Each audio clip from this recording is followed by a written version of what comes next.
watching Stretford Paddock. We're here for the team news for Man United against Chelsea. It's been about 2.5 years since we had last had a team news. As you can hear, the trademark opening of a Red Bull can from Stephen Howson in the background there. It's like waves crashing, but a more sort of post-nuclear version. Anyway, we're bringing you the team news. And my laptop is being an absolute arse, but I should have it on my phone.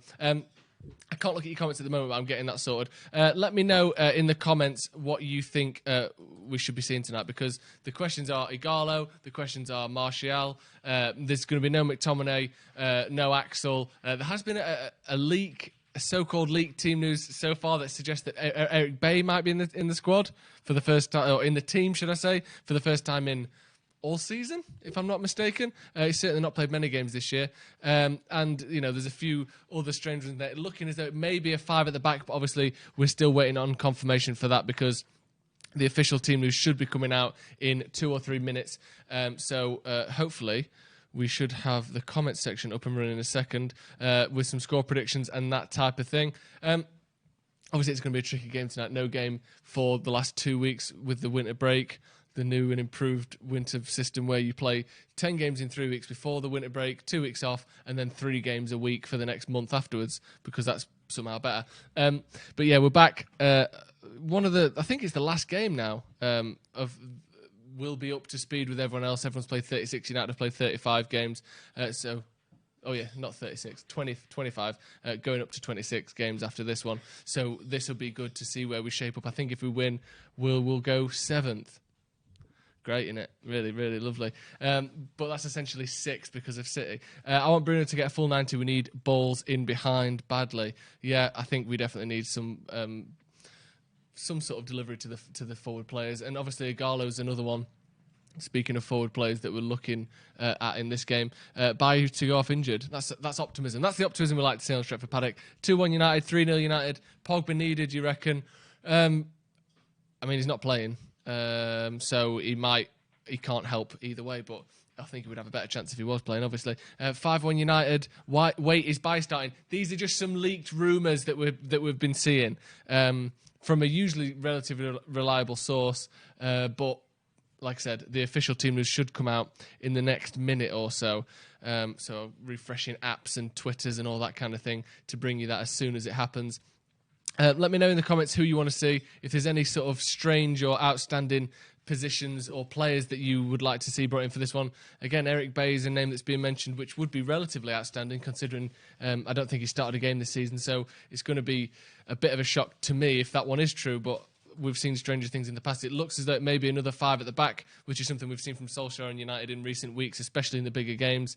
And it's done us all right, relatively speaking. I think we've done pretty well against the top teams, whatever formation we've played. So I wouldn't be surprised if it was another 3 at the back, but it's hard to say. People saying 4-0 United, 1-0 United. A lot of optimism coming out from the back of this winter break, which I'm happy to see.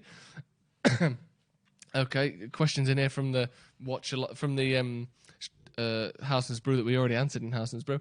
Bailly over Jones all times. Yeah, maybe, but he was fit for the last couple of games where we played 5 at the back, and he didn't play in those games. So presumably something has changed. I guess it's just been another couple of weeks back into fitness, and hopefully Solskjaer has seen enough to suggest that he should be playing in the game. Still no team news as far as I can see on there, but Kieran in the background saying that the team news is out, so let's get on to that. It's David De Gea, Wan-Bissaka, Eric Bailly, Harry Maguire with Luke Shaw and Brandon Williams playing, so it looks as though it is going to be a 5 at the back. We've then got Matic, Bruno Fernandes, Dan James and Anthony Martial playing up front. So again, we may be seeing that split striker set up with Dan James and Martial up front, and Fred in there as well, in case I didn't mention that.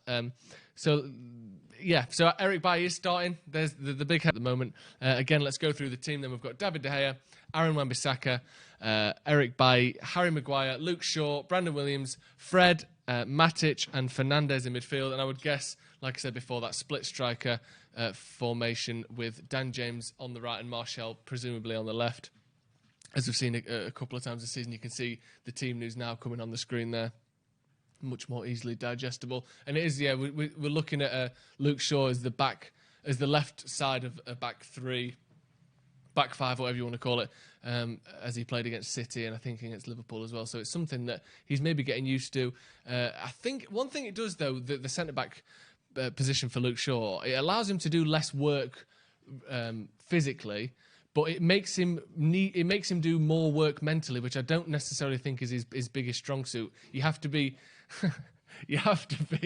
very on the ball to play centre back. It's obviously he's not doing as much legwork up and down, but you can't take your eye off your man ever. You can't be out of position. The positioning element and the concentration element of centre back is something that's I think understated at times and is the most difficult part of the position. And that's the thing that we did see a couple of times. Aguero not even beating him for headers, just he wasn't where the ball was when it ended up in the box. So, oh yeah. Where's Lindelof? As Stephen has just noticed in front, no one else has noticed that, to be honest. I guess he's injured because unless there's been some sort of bust up or something, there's no Lindelof in the squad whatsoever. I hadn't sort of pieced that together with looking at Ighalo and the formation. I hadn't noticed that. Why this formation, not 4 defenders? I think Solskjaer does, in the way that he likes to have us with 2 holding midfielders because of a lack of a genuine holding midfielder.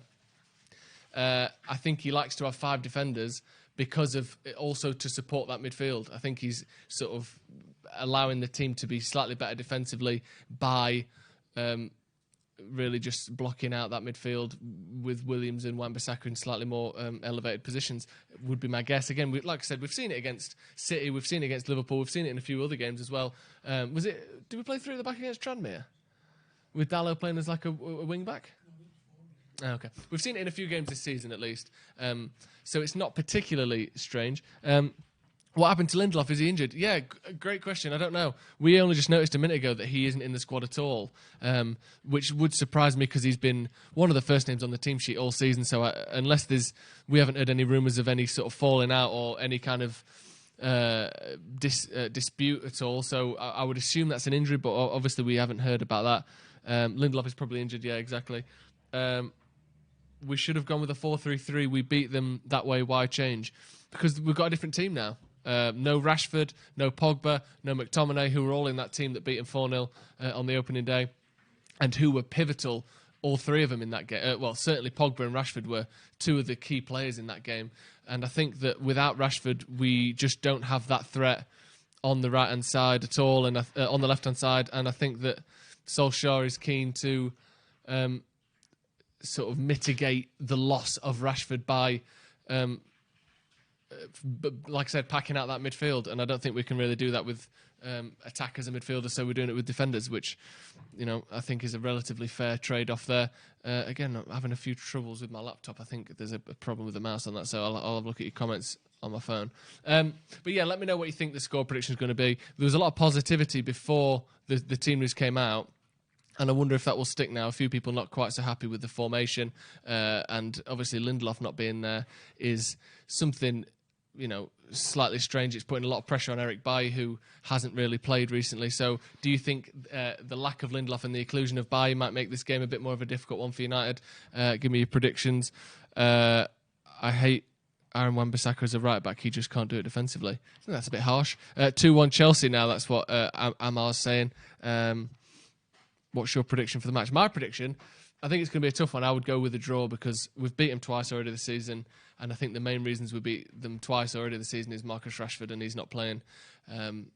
Obviously, we'll get to see more Bruno Fernandes, who seems to be a bright spark in the Wolves game, but I think it's going to be a tough game, especially away from home there.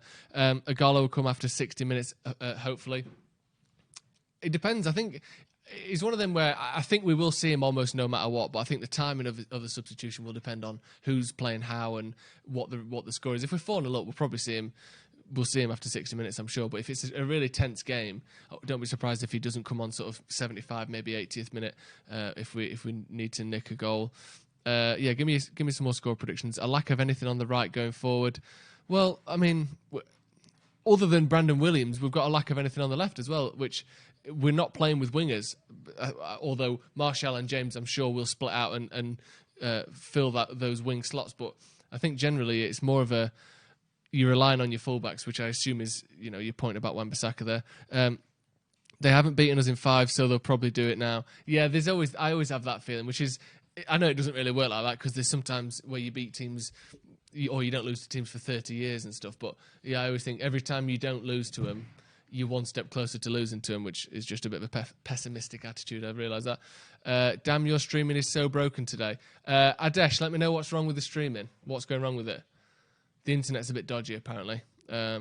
Should have been Ighalo Martial as a two playing off each other. Also, Wan-Bissaka should have been the third centre-back over Shaw with Dallo at right wing-back. I personally wouldn't have started Ighalo in this game. He's had, what, 1 or 2 training sessions with the rest of the squad. I think it's a bit of a tall task to expect him to have got good link-up play and movement and partnership with Martial enough to have played in such an important game from the start. I think that would be asking a bit too much from him. Fernandes loves to drift wide. That's a good point. Yeah, out to the right-hand side usually. Last bad game for Bailly came in the same formation. Will be a tough one for him. Yeah, but wasn't he at right back in that game? Bailly. He played at right back in that game when he was utterly horrendous, and he's not at right back in this game. So I think he's got a slightly better chance. Again, it seems as well. We saw in that game Di Maria, and the rest of their squad made him look particularly terrible, especially in that first half. Dallo could come on at half time or after 60 minutes. Yeah, I think Wan-Bissaka just offers a lot more defensively, doesn't he? Fernandes to score. Joe S in the comments. That's a bit of a weird one looking in the mirror. I think we're going to draw as well. Who's going to get us a goal? I think Fernandes could create something. He could score himself. I think Martial's got decent form against the top sides this season, and I expect a better game from Dan James as well, who looked to me to be getting fatigued and tired before the break.